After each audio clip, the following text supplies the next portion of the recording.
last part of a long day, and are you tired? Yeah. You're tired. It's very important you drink water, I've learned. It's better than coffee because there's not a lot of air in here either. With coffee you just lose moisture, or whatever you say.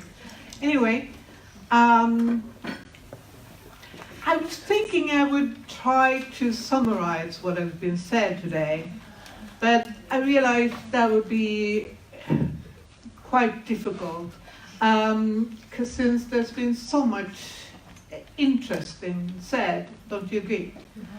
Yeah. But I thought of a new way of doing this. I haven't tried it before. I thought, let's just give it a short moment to think about what has been said. So if you would just go through what happened today, then we can go to the panel and talk more about things. And we started with Professor Bill Maley.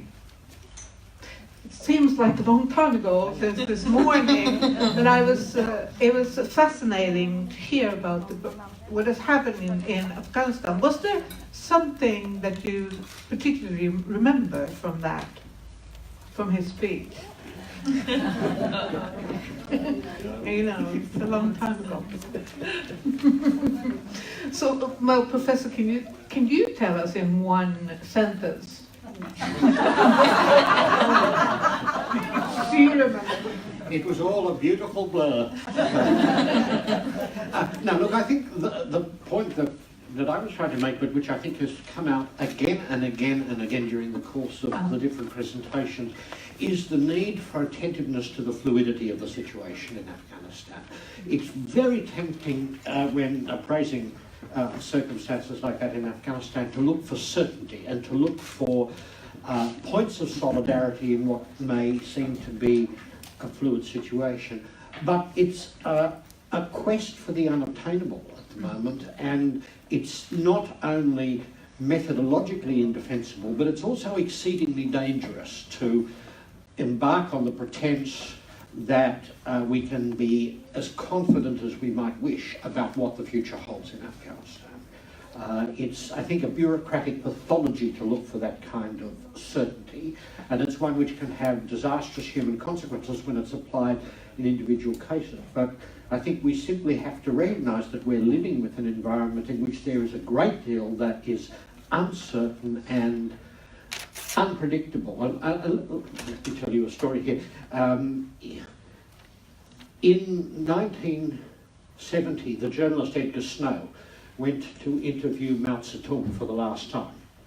And he said to him, "Mr. Chairman, what do you think would have happened in 1963 if Mr. Khrushchev had been assassinated rather than President Kennedy?"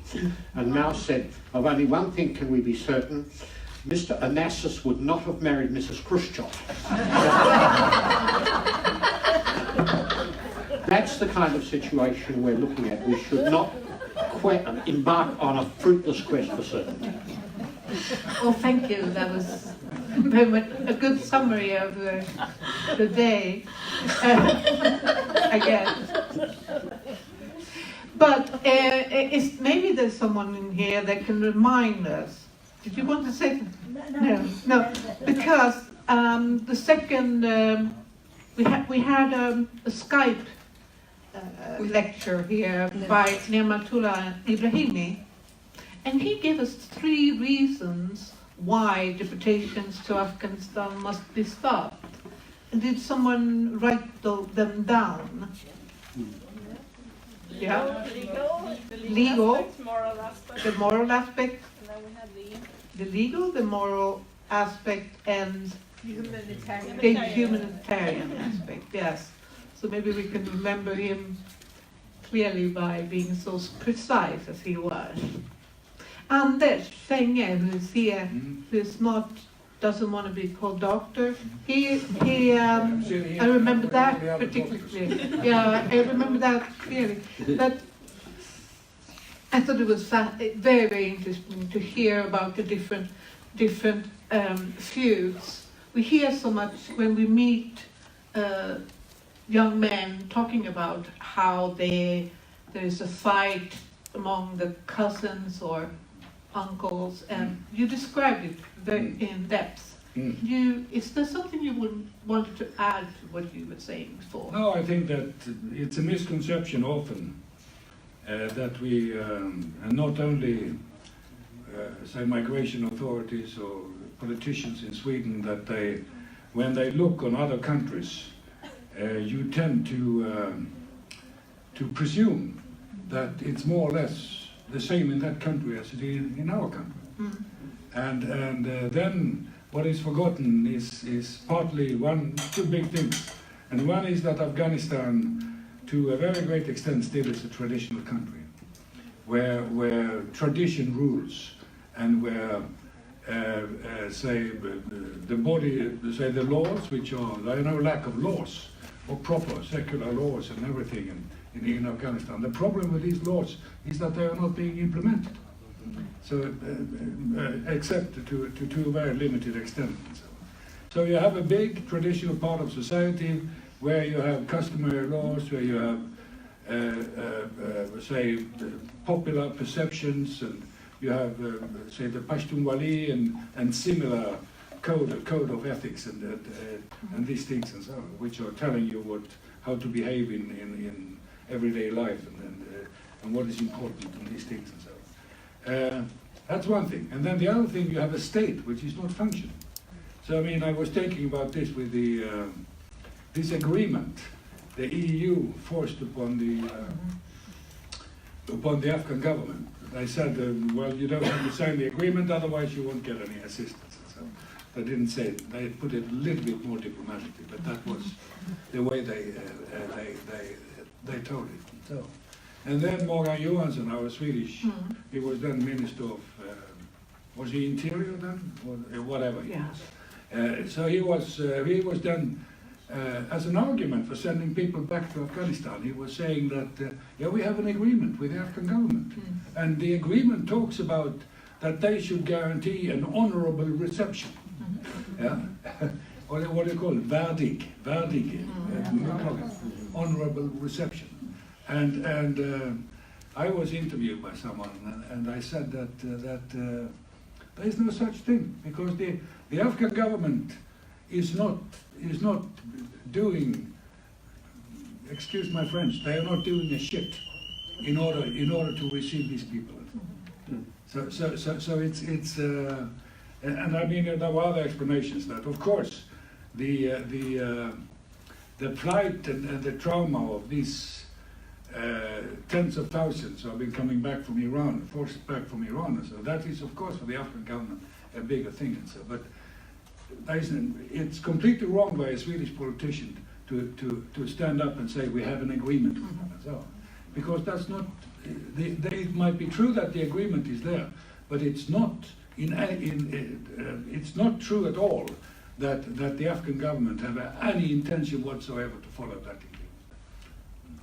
Did anyone have a question for Anders Fänge that we didn't have time for before? Yes, we have there. Can someone give them the... Thank you. Thank you. I think it works. It works? Yeah. Thank you very much for bringing this issue. My concern is about, like previously also, I raised this concern about the management of this money, because the European Union told the government of Afghanistan that, okay, we give you the aid. So what about the management of this aid money?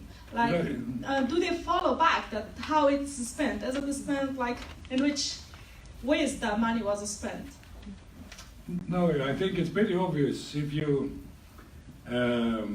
there's a lot of, say, development funds, which part of it, Akbar was doing an aid efficiency report in 2008, and it showed that a lot of the money was coming from Japan and United States and European countries and these things and so. They were linked that the material you should buy cars and computers, blah blah blah, everything you needed to carry through with the project. Those material had to be bought in the country of origin for the money. So quite a lot of the money went back. And then quite a lot of the money went back in salaries, in consultancy fees, and these things, back to the country of origin and so on. So that's one thing. I can tell you a story there. Me and Bill, we have a common friend, Dr. Haider Reza. And I've known him since the 1980s, and so you too as well. And then he worked with the Swedish committee for many years, and then he came into the Red Crescent, and then he was fleeing from the Taliban, and then with the new government, he became first Deputy Minister of Foreign Affairs. And then he was there for a while, and then he became a Deputy Minister of the Industry and Trade, Ministry for Industry and Trade. So then he does what Afghans usually do when they're coming new to a place. They walk around and they shake hands with everybody, except women. Then you put your hand like this. So he's shaking hands with everybody. He's a big ministry, several thousand. So it took him a couple of weeks to go around and shake hands with everybody. And then he notices that in one room there were sitting 4 or 5 Englishmen. And he is in a hurry because he has to shake many hands. So he's shaking hands and then he continues. And then in another corridor he finds another room with 4 or 5 Americans sitting there. And then another 4 or 5 Japanese. And then finally one with some mixed people. 1 Dane, 1 Swede, and 1 Brit, and a little bit like that. And then anyway, when he's finished his handshaking, he's sitting down in his office and he's getting into his shoes, reading papers and these things. And then he starts to think about these 4 Roman foreigners. And then he decided that he should do something about it. So he visited them once again, and then he's asking for their terms of reference, because they are consultants. They are British, American, Japanese, and this mixed one was an EU consultancy group. So he asked for their terms of reference. And then he compared them. And then, in slightly different wording, their contracts, terms of reference, is saying that they are supposed to assist the ministry with new regulations for trade and industry and investment, blah, blah, blah, in order to facilitate trade, investment, blah, blah, blah, etc. and so on. And then, so for the first time, he's bringing these people together. And none of them had any idea that the other one was there at the ministry. So they got very surprised. And then he went to the minister, Farage was his name, and Farhang, yeah. Never made anyone happy, that one. So. No. So, anyway, so he's asking him, why have you signed this? I said, I get so many papers, I sign everything. So, I mean, what this story is about, how it's not only the Afghans who are guilty of say, starting up misbehavior, which later on leads to corruption. So, Karzai, who was often pointing a lot to the international community, and so the international community with its, there's a lot of money coming in, and they are after it. And they were prepared to do a lot of things to fool American, Afghan ministers and these things in order to get the contracts. And so there's a lot of the corruption which also can emanate from international actors in development in Afghanistan. I think we need to Yeah. get on, but it's fascinating to hear about all the corruption on all levels. But we were talking with Dr. Vera Maley. No, doctor. No, Dr. Also, Vera Meijering. You're two are journalists, just like me. So also not a journalist. you're not a journalist. Yeah. Okay. Anyway, the freedom from religion. Yeah. That was very interesting. It made me also think a lot about converts, which is something that we haven't talked about so much here. Converts and also it made me think of the people who come out as LGBT when they're here and then being sent back. And I know we had some more questions about this. There we have one, for example. Yes. My name is Hamrud.How, and I'm non-religion from Afghanistan. And my question is why is it more trustful for European countries when a person converts to Christianity than a person who converts to be non-religion and force them to hide their belief and return to their lands? If you answer this question. I cannot speak for the migration boards or for governments, but I worked with several cases in different European countries. And what I saw as a difference in the questions is the questions about conversion. It's in some ways sometimes easier to prove because there's religious support, there's a church, there's a community supporting. You can get certificates from churches, and the issue is if you leave religion, for many people there's nothing. For some they have a lot of scientific knowledge about new thinkers, humanist thinkers, but it's an inner process that many people go through, and it's harder if you lived your whole life in Afghanistan or Iran or Pakistan in an Islamic community and culture, and you leave to make your story credible for the migration board. So I think it's the questions they use. It's hard to answer if you don't have much knowledge about non-religious aspects, science, different things. But also the lack of cultural acknowledgement that the European cultures or the Western way of thinking is different than the culture in Afghanistan, to tell your story and to build up arguments why you think different than you did before. I hope that answered a little bit of the question.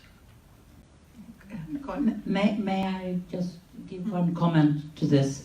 That one boy whom I know, or read about rather, knew about, who claimed that he was an atheist and that he therefore would have difficulties when returned.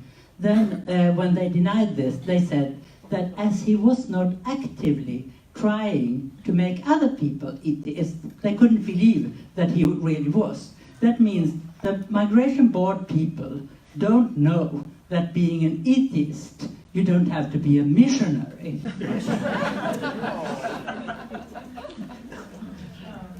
Interesting. Yes, did you have a comment, Professor? Yeah, this has become a very fraught area in Australia too, because immigration bureaucracies, in my experience, are pervasively cynical about anything relating to the integrity of private belief. So they will bend over backwards, for example, if a person has a claim based on conversion to Christianity, to interrogate them about issues of dogmatic theology, which are so precise that you'd almost have to have a divinity degree to be able to answer them. Mm-hmm. Certainly most people going to church in Australia would have no capacity to respond to the degree of detail about faith that is being sought by the people who are conducting these interviews. And I think that may be symptomatic of a broader kind of problem that arises in this area, that where one's talking about matters of the mind and belief, it's actually very difficult to overcome the predilections and preconceptions in the minds of bureaucratic agents who can almost begin from the presupposition that people are setting out to trick them. And when that's the case, how does one go about dispelling that? I think if you have members of a faith community who will, as it were, provide affidavits and testimony to the effect that you're a practicing member of a religious community, that may help. But even there, there's, I think, a disposition on the part of bureaucrats to be cynical. And I think what we actually need is a much more rapid and regular turnover of decision makers, so that you don't have people who become hardened beyond all reason in the way in which they appraise asylum claims. Yeah. I wanted to pass. Can I add? Yeah. Okay. No, the situation in Afghanistan with for different religions and these things is of course that there is nothing in Afghan secular law which prohibits you from changing religion, but in Sharia there is. And in the constitution it says that if it is not covered, a crime is not covered in the secular law, then Sharia should take over that. And there are cases of I think it was someone working for a Norwegian organization who converted to Christianity, and he was sentenced to death by a local. And then first Karzai went in and granted him, and changed it to 20 years in prison. And then somehow he was smuggled out the backside of the prison and taken to Norway with his family. And that was in 2006, 2007, something like that. So it's definitely a risk coming back. At the same time, being non-religious, to just go back to that,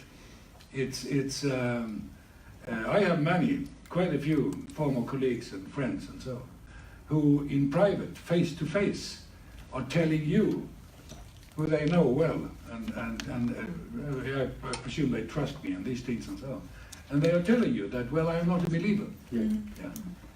But together with other Afghans, they do not say that they are not believers.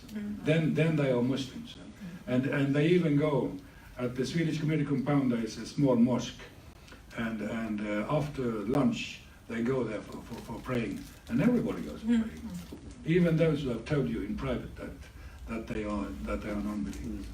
I'm sorry I have to rush, but they are telling me to rush.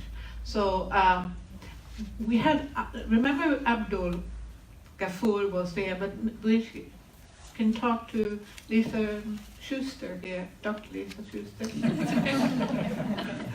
I'm not a real philosophy.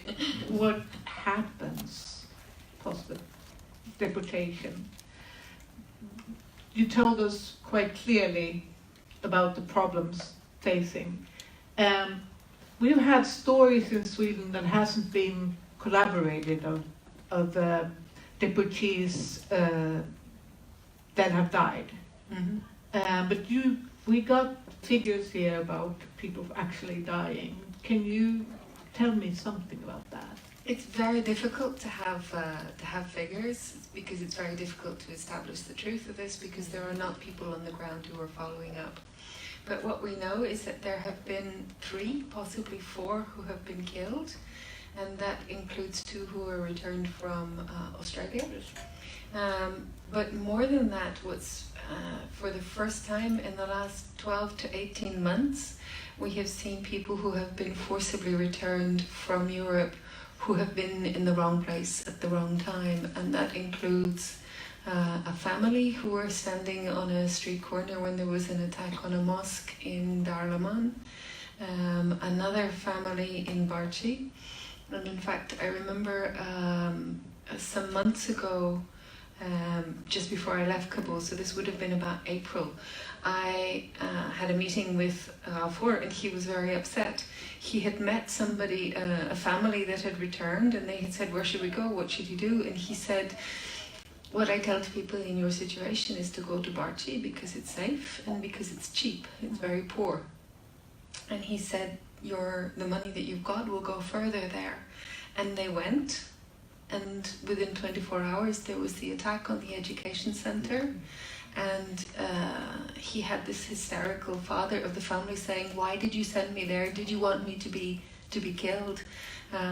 So the difficulty that we have now is there is nowhere in Kabul that is safe. Before, it was largely, you had regular attacks around Hartenau, Policharki, which was out towards where Charki prison is and where the international forces were. But now it's everywhere. Afshar, Kampani, Khoshal Khan, all of the different areas of Kabul have all experienced attacks. And I work in the University of Kabul, and we were saying this morning that it was an oasis. But I've also had the windows of the office shake as there was an explosion nearby, and we all go out to look at the smoke and try to figure out where it's been. And what that doesn't convey is the reaction immediately afterwards, because when there is an explosion and an attack, the first thing you do is work out where it is, and then mentally you go through who's there. And I've done this with Khafour. That particular explosion was at Golay Dawat Khana, where Khafour's office is. And the first thing I'm doing is trying to find him. And of course he doesn't answer because there's 6 million other people trying to call him. So there is the fear until you hear the voice. And sometimes the phones go down because the networks are overstretched. Sometimes somebody's in a hospital, the phone has got lost. And the fear and the intense panic. So it's not just one death or one injury. It has ripple effects that go all the way out through society, and that can't be underestimated. I think we can directly go to Dr. Teresa. No, Doctor here. Well, I'm sorry about this joke. It's really a joke, but we'll ask you later why you're not a doctor yet. So, Therese Pettersson, the violence, the level of violence, if we look at it, if we go back to what the name of this conference is, it's How Safe is Afghanistan, and then we think about Sanna Westin from FAR, who talked about how the Swedish, how normally when the big numbers have got to stay in Sweden, it has been because we have decided that this country is not safe, like Syria right now. People from Syria can stay, and people from, we had a big group of people from Bosnia in the 90s, and there was a group that got to stay. And now it has to be individual. But when what I've heard today, if I conclude what I've heard you talking about is more a country that is maybe very close, at least, to that level, that we would make a decision. And can you say something about that, the level of violence now? I completely agree, and my answer to that question, how safe is Afghanistan, is that it isn't, and there are no safe areas or areas free of violence, and it's getting worse. And I was notified here that I didn't make my point as clear as I would have wished in my presentation, so that last year Syria was the country in the world that caused most fatalities in battles, so in the UCDP data, and Afghanistan was the second one. And then Iraq. And in 2018, it's very, very likely that Afghanistan will be the worst country in the world in terms of conflict-related fatalities. Syria is going down, like fatalities are going down. I'm not saying it's a good thing in that sense. I mean, of course it's good that fatalities are going down, but there is also a cost to that in the case of Syria. But more importantly, Afghanistan its violence is escalating. It has continued to do so for several years now, and it will most likely be the worst country in 2018. So I also think it's very strange that this fact is not reflected in the policy of sending people back to Afghanistan. And I also wanted just to, in connection to what Liza mentioned, that so we focus on fatalities and these numbers, but I also want to stress the importance of everyone around. So for every fatality in our data, there are of course twice as many or 3 or 4 or even more times as many injured people. And connected to every fatality, there is a family and a network which is affected as well. It's just that for us, fatality numbers is something that we can observe and that we can compare across the world. We can be confident that we can capture that to the same extent in different areas of the world. It's much more difficult to collect data on injured people on a global scale and going back in time as well. So just to stress the importance of Liza, other... comment on that. I agree, and I think that the data you're collecting is really important. Within the Qualifications Directive, the European Union Qualifications Directive, Article 15C is the one that talks about levels of generalized violence. At what point is the level of violence so high that there is a reasonable expectation that somebody returned would be killed? And part of the problem with the jurisprudence on this across Europe is that a single measure is used, and it is civilian casualties. And actually, scholars and legal scholars have suggested that in calculating this, you need to take three measures into account: civilian casualties, but also the security forces casualties, and the number of IDPs. Afghanistan is a country which has somewhere between 27 and 32 million people, and it has over 1 million IDPs, 1 million returnees who cannot return to their homes. So clearly it is a country with, and those IDPs, 97% of them are conflict generation, internally displaced persons. So that's somebody who fled Kunduz and went to Kabul. So if you look at those indicators, clearly the levels of generalized violence are extremely high. Add on to that the likelihood or not of somebody being able to survive on return, and Afghanistan is not safe, and we should not be deporting.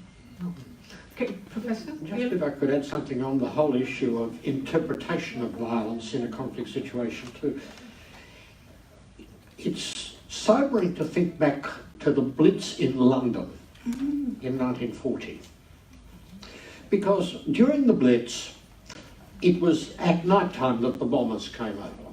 And people were actually able, because of this, to go into the tube stations and other places of refuge, and children were evacuated from London very early in the peace, long before the Blitz reached its height.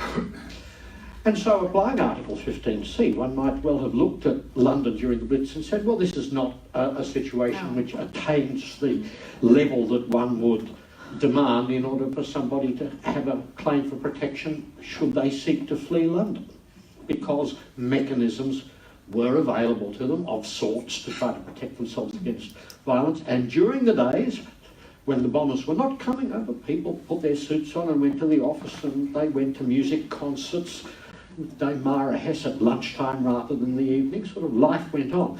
The fact that life goes on to some extent in a country is a very poor measure of the extent to which violence and the threat of persecution can be blighting the lives of ordinary people, because everyday life always goes on.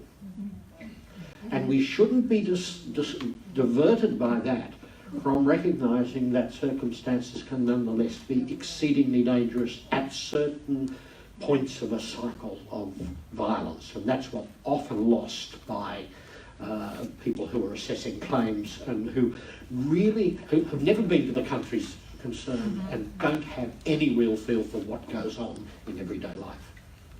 We need to round up now. I thought it was a very good thing about thinking that people will enjoy themselves even in terms of war. That is not, you can't not blame them for trying. No. But we just have a very short question from Arif there. We talked about the violence issues and facts in Afghanistan, but I am wondering that about the agreement that European countries signed with Afghan President Ashraf Ghani. It was 2016, I think so. So in that agreement, the European countries, they are funding, I'm not sure about that, it was 15 millions or 15 billions euros every year till 2020 to Afghanistan, that they accept back the returnees from the Europe. So today that we heard about you, that you mentioned, and Abdul Ghafur mentioned that the returnees, they don't get any help from the state.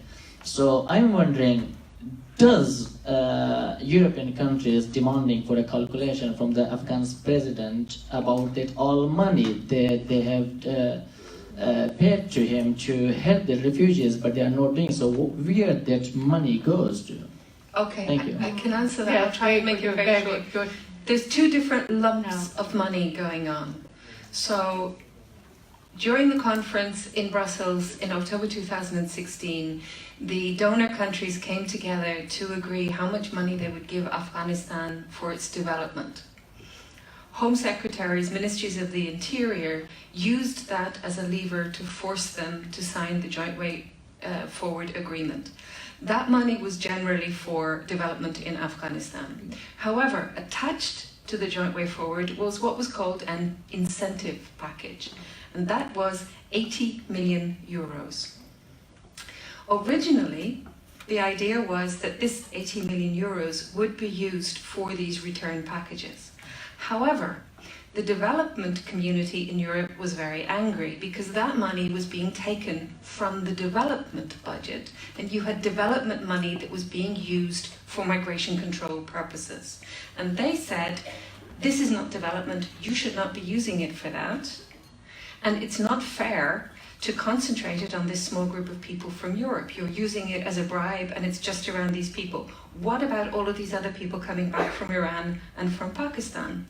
And so the response was, okay, we will tell the Afghan government that this 18 million euros is for everybody, i.e. for just over 2 million people, which works out at 40 euros a head. Now, clearly that is a completely inadequate sum of money. So sometime later, another, I'm not 100% sure, but I believe it was 136 million euros was added. In April, I asked some people in the government, what's happened with this money? Because some of it was to go to IOM for reintegration packages, vocational training, businesses, etc. And some of it was to be applied for by various bits of the Afghan government for their reintegration packages. And it's been used for training, capacity building, salaries. And at the end of the conversation, and I'm finished then, I said, so how many of these returnees from Europe or returnees from Pakistan or returnees from Iran have benefited from this approximately 200 million euros? And that was what I heard. Silence. Zero. Not one. Thank you so much for that reply. I think we have been wondering. So, I'm sorry. I'm really sorry. We have to round up, and I'm going to thank everyone for joining, for coming here, for staying so long, for listening so carefully. And I want to thank the panelists. You've been wonderful, all of you. And